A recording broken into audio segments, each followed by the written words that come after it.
How the awards are going to work, so first place will receive medallions, second, third, fourth will receive a ribbon, everybody's going to get a patch. Our awards kind of fluctuate year by year depending on how many participants we have, what awards we have, and so that'll be kind of the breakdown of awards this year. So we're going to go through now rule clarifications, kind of in general, and then we're going to start going through some of the more specific. So first, sparks, we're using a center pin and a beanbag. So the orange pin and the striped beanbag, you may use that in your club. Even for TNT, you may have gone to the touch pins, but for sparks, we're going to be using that. For TNT Trek and Journey, we're going to be using touch pins. They'll be used for each event. That'll be in the center, and that's really to protect our clubbers from injury. Back when I participated, I know maybe some of you, there were a lot of head injuries, broken fingers, things like that as we're diving in and trying to go for a center pin and beanbag, and so the touch pins really help prevent a lot of that from happening. So sparks and TNT, players need to participate in at least 3 events, no more than 6. I know this can be challenging depending on how many kids you have. If you only have 5, which fields a team of 5 and they're basically in just about every event, that's okay. What we're really looking for is just to make sure that we don't have a team of 9 and 2 of the kids only participate in 1. And so just making sure that you're balancing that, and again, we're trusting your discretion and your judgment when it comes to that as coaches. And then as far as the tag rule, so that only applies to the 3-legged race, which we'll get to when we get to that event. Otherwise, we have the passing rule in effect when it comes to the games. So floor markings, this is a little bit of misunderstanding sometimes at events, and so I want to make sure I go through this with you. You can see the thumbs up and the thumbs down. And so I want you to think of the tape that's on the ground as kind of a buffer or a margin of error. In the official Awana circle laying handbook, it has the dimensions of what the square needs to be in the circle, and we pull that out from 1950 something every year and make sure that everything is set 100% at the gym. And we use the outside dimensions as that, so the actual official square is really the outside corners. And so the tape is just there to kind of showcase where the line actually ends. And so if the clubber starts behind the line, which I always encourage you to teach them, if they start on the line, that's actually acceptable. They just can't be over the line. And so that the circle when we're doing things like beanbag relay, when we're doing beanbag bonanza, things like that.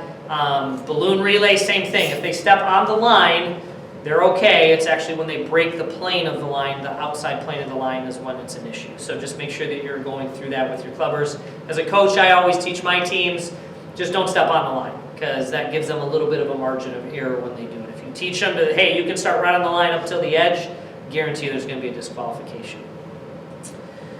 So we're going to start with the Sparks events. So Sparky Crawl, so you're going to line your clubbers up on one side. You see the little picture of the line judge. And they're going to start on one side. Once we blow the whistle, they're going to go and they're going to go across. What we're asking is, no matter what type of team you have, a Division 1, 2, or 4, that a girl goes in first and then a boy goes in second. And I know sometimes we've fielded some Sparks teams where it's only been girls and only been boys, and in that case there's nothing we can do about it. But for several of the events, so the Sparky Train, which we'll get to, things like that, we're asking that a girl goes in for the pin first and then a boy goes in for the pin second. This is all in the rule books as well that you can access on the GLN website. So they'll crawl across. So you're going to have one coach positioned on the other side of the square, kind of encouraging the team to come. Really important on this one, and I can't stress this enough to all of our Sparky coaches, please make sure you know who's going in and make sure that only that clubber goes in. I was explaining to the line judges that every year, sometimes we have 2 or 3 or 4 or all 5 kids run into the middle from the same team. We just need one player, so make sure that that player knows who they are and practice that every single time. Because when we get to the day of the event, the Sparkies get confused. There's moms and dads, hundreds of people, and 2 circles, and a lot of loud noises and big lights if they've never been in a high school gym, and they get confused. And so try to practice as much as you can. I encourage the coaches to tell your player who's going in to crawl to you. So position yourself wherever that's going to be, and then that person is your focus, and then everybody else just crawls to the end. So please make sure you practice that so we can, not have to figure out as line judges, circle directors, like, oh, we had 3 kids of the same one come in. Who actually was first? What did that look like? Kind of what happened. So then they're going to crawl. Don't throw the kid in. Yeah, don't throw the kid in. That's another one. So they need to get up, stand up, and then they need to run. I have literally seen a Sparky coach like shove or throw the Sparky in the center, and then they fall down, and then that's not fun. So make sure they get up, they're ready to go, and you can tap on the shoulder, have them ready, whatever you want. But and then they'll crawl back. So again, you have one coach on either side of the square to be able to give that direction. Then we have Sparky Safari. So that's 5 players. We're going to have stuffed animals. So I have them here. These little cute little guys, even for little kindergartner hands, they can easily handle these. And then there's a plenty big enough bucket we'll have. But players 1 through 4 will start with 1 animal. Player 5 does not have an animal. They're actually going to get all 4. And they run around each one lap. They kind of hand it off. Like in the older kids, we do batons. And this one, it's going to be little animals. And then the last player is going to run a full lap, run around, and then you'll see on the diagram there's a bucket right on that 8-foot line. And they put them all in the bucket, and then they grab the pin or the beanbag. And so the rule is they all need to be in the bucket. A lot of times the kids will throw them all in, and half of them fall out. The bucket tips over, whatever it is. They all have to be in the bucket for them to be able to get the score that they got. So if one of them falls out, then sorry, the next player's team is going to get first place. One thing I really need your guys' help with as coaches, sometimes these drop, right? They fall, they get left behind. Please don't encourage your clubbers to stop and turn around and run the opposite direction. We have had some pretty big injuries, especially think about like a little kindergarten girl realizing she dropped one and turning around and running full speed when a big 2nd grade boy is running the correct direction, and then they collide. And so just encourage them to just like keep running, and the line judges will try to kind of pick up that animal and maybe insert it at the next player on your team.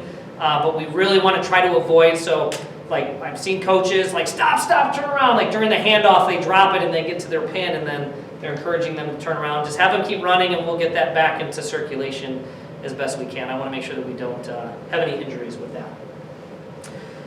So again, the goal on this one is the first heat. If you have 10 players, 5 boys, 5 girls, but at least at a minimum, the last one is a girl on this one, and then at the second heat, the last one is a boy. Then we have balloon battle, and this is where you guys as coaches get to be involved with this. So we have the big long ropes, and so if you don't have ropes at your church or practicing, we're not talking about the tug-of-war rope, but just kind of the big braided ropes.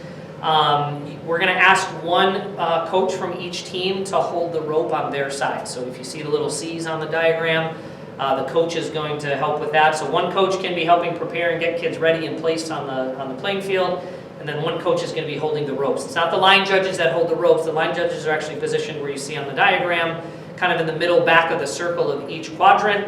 And their job is to count how many times the balloon hits the ground. So for every time the balloon hits the ground, you score a point.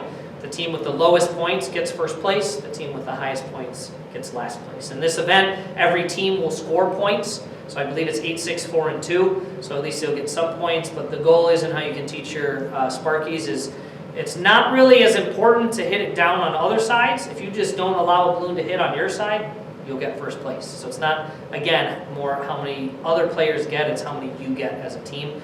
Also, the playing field does extend all the way back to the end of the triangle. So that the kind of the color line, and a lot of times people think like only if the balloon falls within the circle. The line judges will try to kind of keep it in the circle playing field, but if it does fall outside of the circle in your quadrant, it is a point on your side. So I just want to make sure I clarify that for everybody. Then we have Sparky in and out, so we're going to use the same bucket that we're going to use for Sparky Safari. There'll be, in the middle, there'll be a bucket, and then each Sparky, one of them, either we start with the beanbag if we have an odd number, so if we have a Division 1 or Division 4, if it's Division 2, the beanbag starts inside, because they need to have the beanbag in their hand when they grab the pin. So depending on how you kind of start it and what size team you're going to have for your club, make sure that you're practicing that way. So if you're not sure which one it is, just have your team member who's going with the pin start with the beanbag and then backtrack that way is the easiest way that I remember it as well. So, but the beanbags are going to go in the bucket, and then they go back and they tag the next person comes in, picks it up, and then goes back to the next one. So, and it goes back and forth until the last player comes in. So again, they have to have the beanbag in their hand. So practice that. They don't have to, the last player doesn't have to throw the beanbag in their bucket and then grab the pin. They just have to have the beanbag I mean, if they throw in the bucket, that's fine too, but that's one extra step they don't have to do. So the last player can just go in for the pin on this one.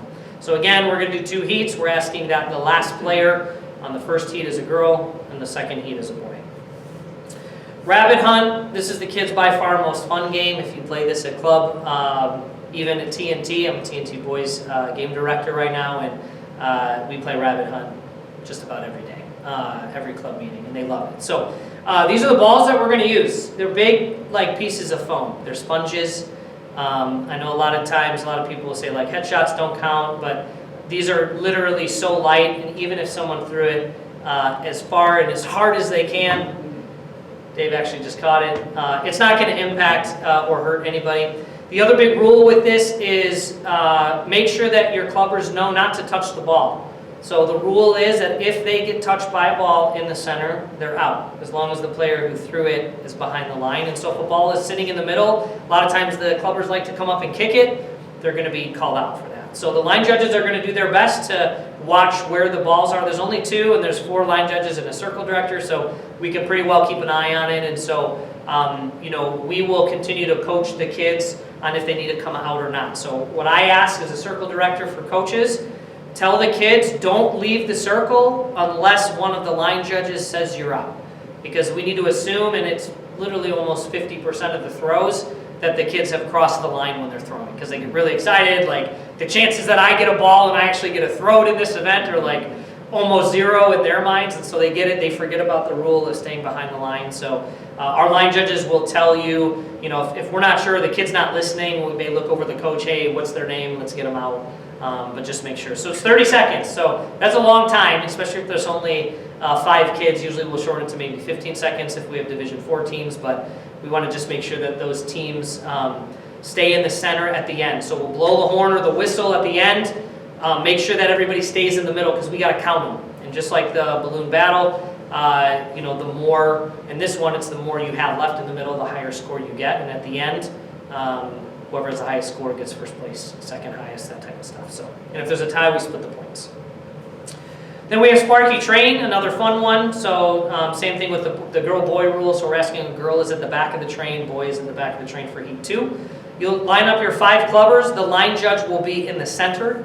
You'll see on this diagram, and they'll run around inside the circle with your team. So the coach, you don't do that. You stay back on your color. And the line judge will stop them if they break the train. So if somebody falls, if they let go, the line judge will stop them. Everybody's got to be holding that tube or the pool noodle. This is one of those events we're not going to disqualify a team if they knock a pin over. We'll just pick it up. We don't like to disqualify Sparkies. Obviously, if they don't have all of the bears, like we have to. But you know, we'll just pick up a pin. We're not as worried as long as they're like not running through the center of the circle. If they're actually attempting to run the full circle. But a lot of times there's passing involved, trains break, things happen, and so they have to go like way around or way inside. You know, we'll best judge that the best that we can. And then the last one is balloon pop. So this diagram doesn't do it justice, but how I want you guys to coach and to train your teams is the last player needs to start at the 8-foot mark, which is the one closest to the center of the square. You don't have to be spaced out like this diagram shows. In fact, my recommendation is you're as tight as you can be. And then not everybody has to touch the balloon. If you want a chance at winning, you shouldn't have everybody touch the balloon. So if you've got a 10-player team, I would encourage you, players 1, 4, 7, and 10 are the only ones that touch it. Everybody else is kind of like touched, everybody should be right up against each other. The only rule is it has to go through everybody's legs. Not everybody has to touch it. The last player needs to pop it, so they need to kind of take a step back. In the rule book, it says they need to pop it in their triangle. We know that sometimes they sit on it, the balloon does that, squirts out all over the place, and so, you know, as long as they're making an attempt to kind of pop it, you know, as close to their triangle, what we don't want to do is have them kind of, you know, run 6 feet back and 2 people are going back to back and they, you know, bonk heads and stuff like that. So the last player is the one that will pop it. Same thing, we'll have a girl first and a boy second, as long as you have at least one girl or boy on your teams to make sure. Any questions on Sparks games? No? All right, perfect.